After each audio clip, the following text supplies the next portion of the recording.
આ કળિયુગમાં ઘણું કરીને તત્ર તત્રાંજસા યુષ્મન ભવતામ યદ વિનિશ્ચિતમ પુંસામ એકાંત તતઃ શ્રેય. કલ્યાણનો માર્ગ પૂછ્યો છે. કેમ કરીને કલ્યાણ જાણવું, કેમ કરીને કલ્યાણ થાય.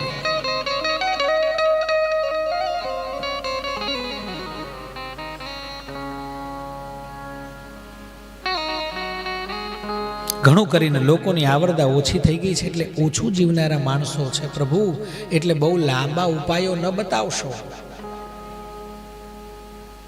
જો હમણાં જ વાત કરીને આપણે આ વાત આવી ગઈ અહીંયા ભાગવતજીમાં.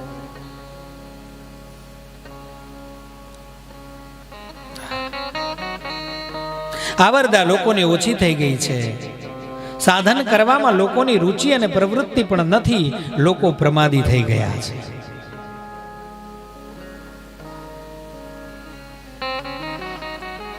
કથા અંદર ચાલતી હોય ને બહાર બેઠા હોય. અહીંયાની વાત નથી હો, ભલે બેઠા, ચિંતા નહીં. કૃષ્ણ કન્હૈયા થાય ને, બહાર બેઠા છીએ, કંઈક મોઢામાં નાખ્યું હોય બહુ વારે ઘડી ઊભું થઈને જવું ના પડે, ચિંતા નહીં.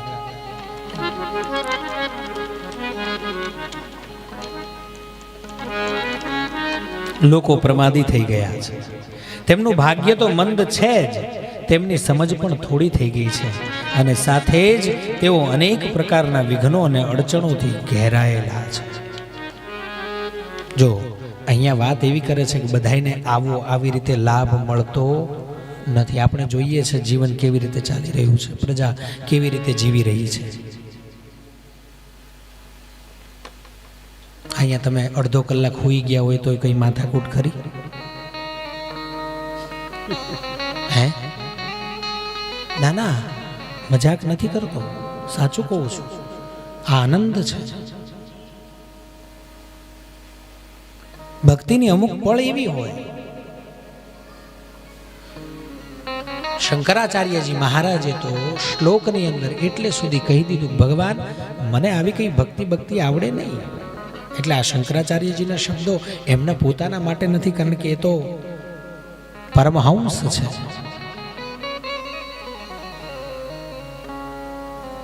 હું ક્યાંક તારું નામ લેવા માટે બેઠો હોય, તારું નામ લેવાય ના લેવાય, હે મારા નાથ, આ જગતના કાર્યોમાં ક્યાંક આગો પાછો હોય અને બહુ થાક્યું હોય આ શરીર, અને ક્યાંક ટેકો મળી જાય ને 2-5 મિનિટ જો આંખો બંધ થઈ જાય ને, તો તું તારી એને સમાધિ માની લેજે. બાકી મને આમાં બહુ લાંબી સમજણ પડતી નથી. એટલે જોકું ખાઈ લેવાય, વાંધો નહીં, પણ ઘડી કરીને ફ્રેશ થઈ જવાનું. બાજુવાળાને ખબર ના પડવી જોઈએ. અને આપણી બાજુમાં લાગે એવું તો સેજ અડાડાય, કોણી વાંધો નહીં.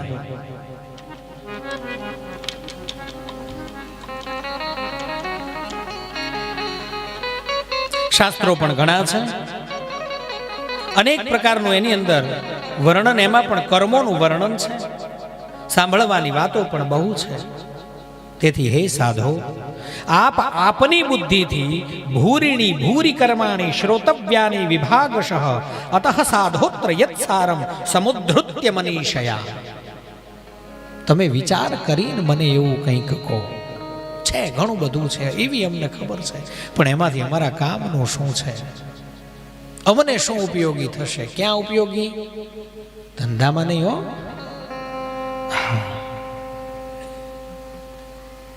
આ બાજુ